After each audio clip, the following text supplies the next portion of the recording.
America will do for you, but what together we can do for the freedom of man.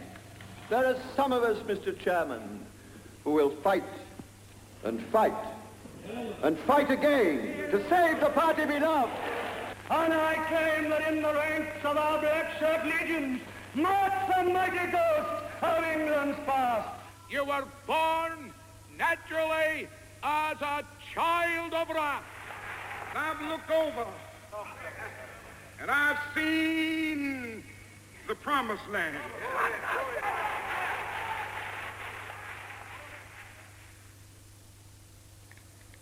In this third and last program on the gift of the gab, we move to our own times, an age which has seen the public message, whatever it may be, shift increasingly from direct speech to speech through the microphone. Since the last war, old-style oratory has been dying out, although there have been one or two notable exceptions. Many say the best was the man who gave us the health service, Aneurin Bevan, and it's sad that so little film of him remains. In pretending that he is now invading Egypt in order to strengthen the United Nations.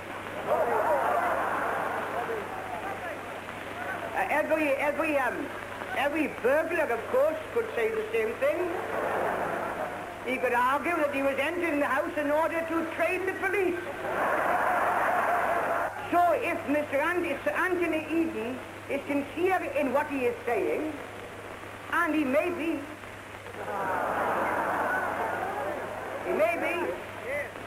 then if he is sincere in what he is saying, then he is too stupid to be a Prime Minister. Bevan regarded spontaneity as the secret of a successful speech. So whether that slip of Mr. Eden rather than Sir Anthony was deliberate, we can't say. But like all the best orators, he uses repetition to hold the audience's attention, as well as prepare them for the punchline ahead.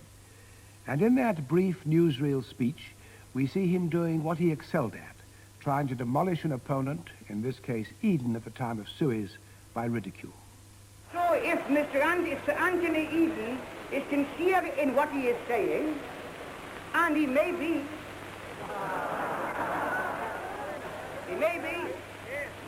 then if he is sincere in what he is saying, then he is too stupid to be a Prime Minister. A colleague of Bevan's, and a politician of whom it was said that he was one of the best Prime Ministers we never had, was Hugh Gaitskell. Although he never won a reputation as a great speaker, he made one speech at his party's 1960 conference for which he has always been remembered. It became known as the Fight, Fight and Fight Again speech, an impassioned plea to a largely hostile audience not to abandon Britain's nuclear deterrent. I do not believe that the Labour members of Parliament are prepared to act as time servers. I do not believe they will do this, and I will tell you why. Because they are men of conscience and honor.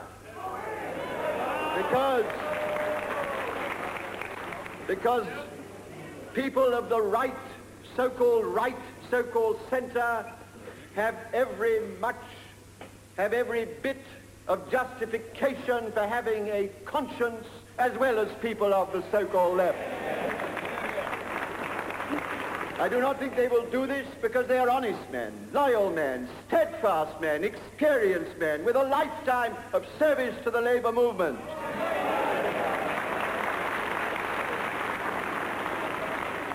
There are other people too, not in Parliament, in the party, who share our convictions.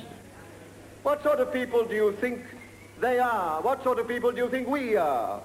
Do you think we can simply accept a decision of this kind? Do you think that we can become overnight the pacifists, unilateralists, and fellow travelers that other people are?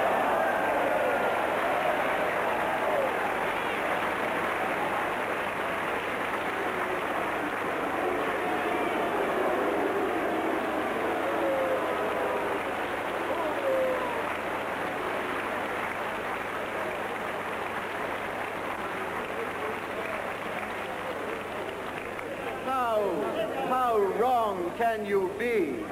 How wrong can you be?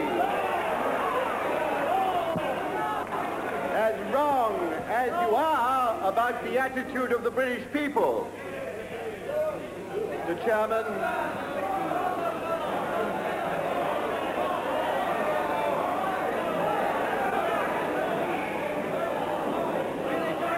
a noise of that kind only shows you don't want to hear the argument. Order, please.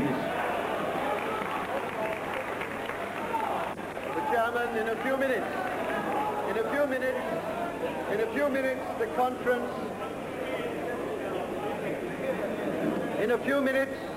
the conference will make its decision. Most of the votes, I know, are predetermined. And we have been told what is likely to happen. And we know how it comes about. I sometimes think, frankly, that the system we have by which great unions decide their policy before even their conferences can consider the executive recommendations is not really a very wise one or a good one. Perhaps at a calmer moment, this situation could be looked at. But I say this to you, we may lose the vote today, and the result may deal this party a grave blow. It may not be possible to prevent this, but there are some of us, I think many of us, who will not accept that this blow need be mortal, who will not believe that such an end is inevitable.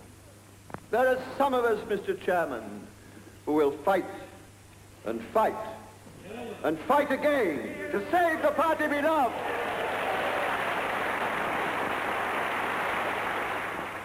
On that occasion, Gaitskell lost the battle, but not the war, for the issue has continued to be debated right down to our own times. Two other long-time members of the House of Commons have established reputations as orators, and though of different persuasions politically, they have much in common as speakers. Both prepare their speeches meticulously, both structure them so they give the impression of telling an unfolding story, both are masters of delivery. If 1 in 20 throughout the country were an immigrant, I'm not sure that even that could be contemplated with equanimity. But that is not how it will be. There will not be 1 in 20 everywhere, from Penzance to John O'Groats. We have to think not of the total population of the United Kingdom, not even of the total population of England, but of certain areas, towns and cities, where the immigrants and their offspring will overwhelmingly be concentrated. In these areas, the character of the country will have changed beyond recognition.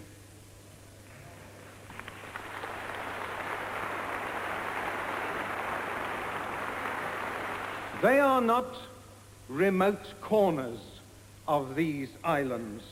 They are its very heart. And by their change, the character of England itself will be changed. Enoch Powell, who always gives the impression of banked fires, a perfect example of the Scottish philosopher David Hume's famous dictum that reason is and ought to be the slave of the passions. Now, Ben, see how he uses here the orator's trick of seizing on one word, a very emotive one, and then milking it for all it is worth. For unemployment is not an unfortunate byproduct of their policy. It is their policy. Unemployment is Tory wage restraint.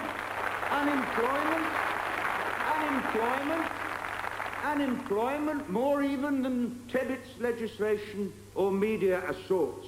Unemployment undermines the power of the trade union movement. Unemployment worsens conditions, as we saw from the strike at Cowley. Unemployment is used to justify cuts because they say we cannot afford welfare. Unemployment, and this is what many people still at work do not realize. Unemployment is a weapon fashioned by the government to use the unemployed against the employed, to cut their living standard and frighten them into accepting their fate. When the microphone was first introduced, politicians used it as a means of amplification to bring huge audiences within earshot of their words. But with the growth of radio and the advent of television, they could now use it to reach invisible millions. And so, in Marshall McLuhan's famous phrase, the medium became the message. But George Bernard Shaw doubted the politicians' ability to adapt to it. The politicians have not yet found out the microphone. They still imagine that they are addressing political meetings. And they don't understand that the microphone is the most wonderful telltale in the world. Bernard Shaw was right. I remember once interviewing for television Admiral Dönitz, Hitler's successor as Chancellor, and despite all our efforts, he insisted on shouting at the microphone as though it was the furthest sailor on the longest parade ground in the Third Reich. In the end, I talked with him in his garden and then distilled what he said into a commentary over film. Another politician who could be spellbinding on a platform, yet when faced with a microphone, was capable of this. Are you going to talk about unemployment today? Why, of course. It is the one problem that really matters today. We live in a period in which politicians are not very popular. And believe me, you have my sympathy. Politicians are regarded as people who have learnt to talk, but not to act. And you demand action, and rightly demand it, in dealing with unemployment. And it was almost the same with Lloyd George. Let's see him first in full flood at the Albert Hall, and remember what an electrifying performance it was.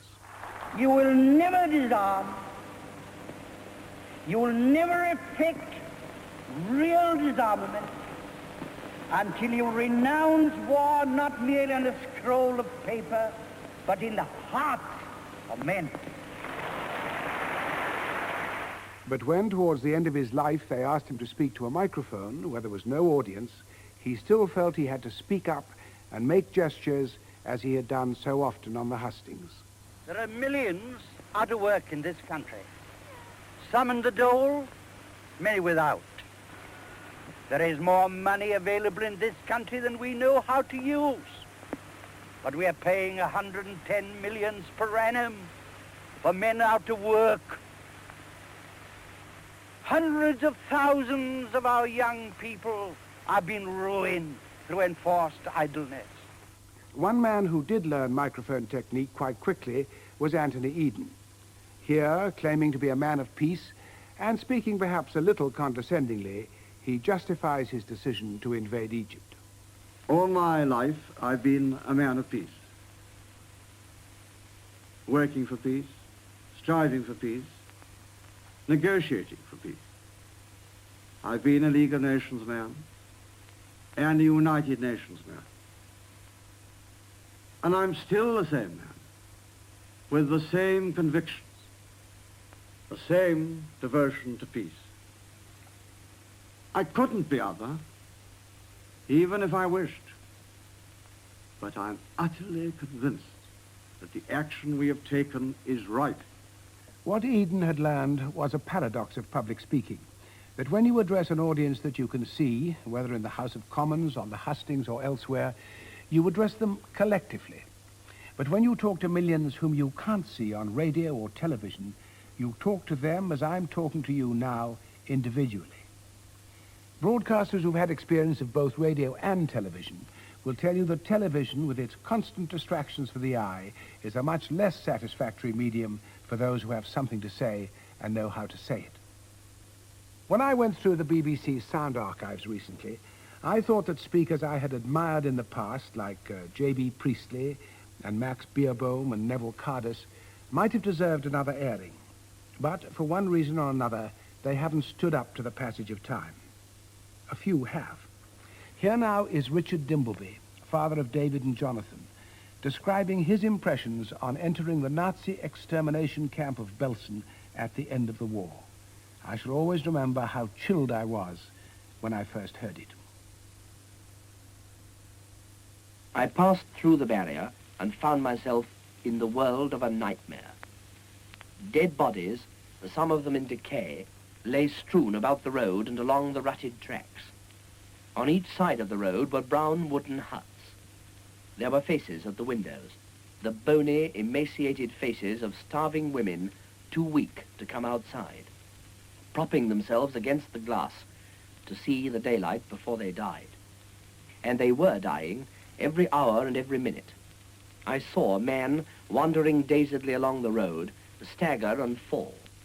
Someone else looked down at him, took him by the heels, and dragged him to the side of the road to join the other bodies lying unburied there. No one else took the slightest notice. They didn't even trouble to turn their heads. One woman, distraught to the point of madness, flung herself at a British soldier who was on guard in the camp on the night that it was reached by the 11th Armored Division. She begged him to give her some milk for the tiny baby she held in her arms. She laid the mite on the ground, threw herself at the sentry's feet and kissed his boots. And when, in his distress, he asked her to get up, she put the baby in his arms and ran off, crying that she would find milk for it because there was no milk in her breast. And when the soldier opened the bundle of rags to look at the child, he found it had been dead for days.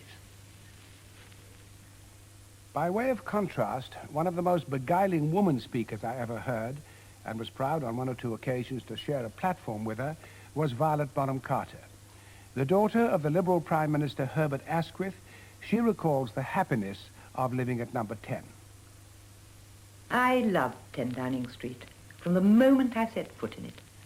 The absence of any defined limits between the official and the domestic quarters was an element of constant charm and surprise. There were innumerable passages, mysterious baize doors, which might lead either into the pantry or the treasury, and from behind which either the Chancellor of the Exchequer or the odd man might emerge. How I wish I could convey its atmosphere, suggest the force and essence of its tremendous personality, the pulse of great events that beats through every hour, Big Ben chiming close by, like a friend in the silence of the night, a wood pigeon cooing in the may tree in the garden through a summer afternoon. We lived on honeydew and drank the milk of paradise. Some of you may remember the man they called the Radio Doctor, Charles, later Lord Hill, chairman in turn of the ITA and the BBC. He didn't hesitate in his weekly medical talks to refer to the most intimate bodily functions, but he did it in such a winning way that millions listened. There are those who resolutely refuse to hear the whispering message of the lower bowel, whose motto would seem to be, "What I have, I hold." Constipation may even be due to taking medicines to cure it, to taking laxatives as a routine. Please don't whip your bowel each day into a chronic frenzy of irritable activity. Well, a word on digestion. It's the preparing of food for its absorption into the body. Indigestion is knowledge, and unwanted knowledge, of what is going on inside. It may be due to eating foods you know your stomach dislikes. It's no use cursing the radishes if you knew what would happen. It may be due to too much smoking. Yes, too much smoking. Listen to what an English king, King James I, once said of smoking. It's a custom loathsome to the eye, hateful to the nose, harmful to the brain, dangerous to the lungs, and in the black, stinking fume thereof nearest resembling the horrible Stygian smoke of the bottomless pit. It sounds as if King James has been travelling on my morning train. Television has produced its word spinners too, and during the last 20 years or so we have seen many of them, the new style orators of their day, and taken great delight, it seems to me, in unconsciously fulfilling Lord Reith's ideal that it is the duty of broadcasters to educate, inform, and entertain. Their attitude to the viewers has been very similar. A relaxed stance, the careful use of gesture, short, simple sentences. One of the most successful of the early exponents was the historian A.J.P. Taylor, who in several series talked direct to camera without a note to help him or a single visual aid. For half an hour at a time, he chatted about our own and Europe's past.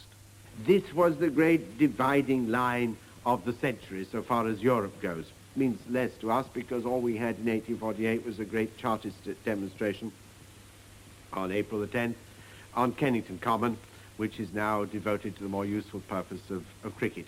It's the Surrey cricket ground. But Kennington Common saw the last great revolutionary demonstration in this country, the last time when it appeared that the masses would rise and would tear down the existing system. And all it ended up in was a sort of picnic with the revolutionaries collecting, indeed, in Kennington Common, and then pulling out their hampers and having an agreeable lunch of meat pies and beer and being persuaded to go home. A.J.P. Taylor talking to the viewer much as he would talk to his students at the university. Another scholar, less conventionally attired, though no less persuasive in his message, was the biologist Jakob Bronowski, presenter of another outstanding series, The Ascent of Man. But whereas Taylor made forceful and precise gestures to emphasize a point, one feels that Bronowski used his gestures to help him carry his story along. The history of man is divided very unequally. There is his biological evolution, all the steps that separate us from our ape ancestors.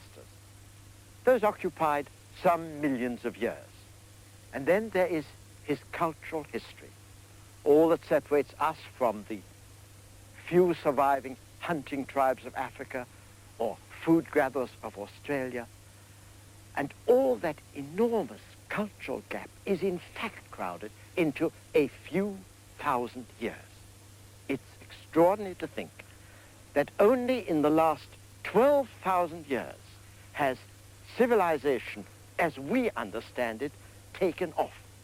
There must have been an extraordinary explosion in 10,000 BC, and there was. If Bronowski and Taylor were essentially presenters of ideas, our next participant, the larger-than-life Hugh Weldon, was a master of descriptive narrative. Here, an altogether extravagant, and perhaps almost too extravagant use of gesture, enabled him to bring to life a dreary-looking field, the one, it so happened, where he had landed by glider in Normandy in the 1944 invasion.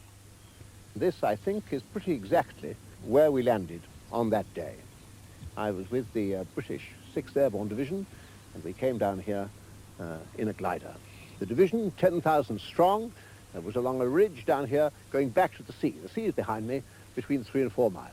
And on our right, coming off the beaches, where British and Canadians were about 25 miles. Beyond them, Americans were another 25 miles. And beyond them, American airborne divisions doing the same job as we were doing on the right flank. So we constituted the left of the bridgehead.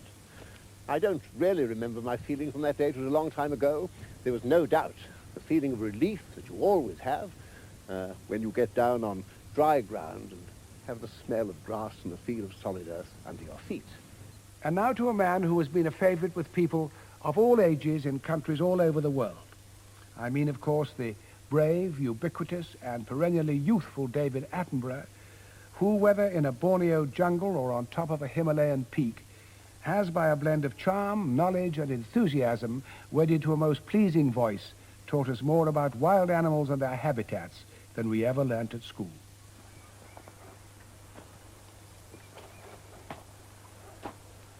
These slopes are littered with fragments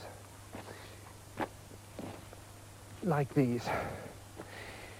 This is obviously a shell that's been turned to stone, a fossil. Although there are no mollusks alive today exactly like this one, there are some which are sufficiently similar for us to be quite sure that it lived in water. And if we analyze the rock in which it's embedded, it's clear that that was mud laid down at the bottom of a sea. But I'm about as far as possible as it is to be from the sea. Not only am I in the middle of Asia, hundreds of miles from the sea, but I'm over 2 vertical miles above its level. What forces could possibly have raised the seabed to these heights? Well, we now know that those forces are still in action, that these mountains are still rising, and that land is still being created. Effective speech depends as much on the personality of the speaker as his message, and the most beguiling speaker to camera that I know is a man who first made his reputation on the radio. You'll notice in Alistair Cook's delivery his use of contrived hesitation, almost as though he's thinking of what to say as he goes along. His subject here, the American Civil War and the famous commander of the Army of the South, General Robert E. Lee. A man so deeply humane that it's incredible to us, to me at any rate, that he should have chosen the profession of soldiering. When the war started, he faced an acute moral conflict. You know, it's always a shock to recall that Lincoln offered him the command of the northern forces, and he could have taken it on principle, because he believed very strongly that secession was unconstitutional. But through 5 generations, all his loyalties and his affections were with Virginia. He spent a day and a night padding around upstairs trying to resolve this ordeal, and at the end of it he wrote a letter to his son. He said that he believed in the Union, but a Union that can only be maintained by swords and bayonets has no charm for me. So he went back to Virginia, offered his services, and was put in command of the Southern forces. And by a tragic irony, he came to believe in a principle that Lincoln later was to attribute solely to the Northern cause, which was the right of a people, how about the people of Virginia, to govern themselves, so that government of the people, by the people, for the people, shall not perish from the earth. I doubt that Alexander the Great or Napoleon commanded such respect, you might even say reverence, from his troops as Robert E. Lee. There's an incident when one time 15,000 soldiers were marching along a road at night, and they heard that nearby Lee was asleep. And that without any orders, they broke their march, and they all tiptoed by. Around the campfire, on the battlefield or hustings, in parliaments and pulpits and theatres, at rallies and dinners, in radio and television studios, the gift of the gab has done many things. Started wars, brought some to God, joined others to a cause, soothed or entranced or excited, aroused, gladdened, informed, entertained. And whatever new forms of communication in the future man invents for himself, I guess it will go on doing so for as long as we have voices to speak with and ears to hear. Except the total and final. It's also a matter of the mind. Let this So if Mr. Anthony Eden is sincere in what he is saying. Because they are honest men, loyal men, steadfast men, experienced. Is to risk throwing a match onto gunpowder. Fearing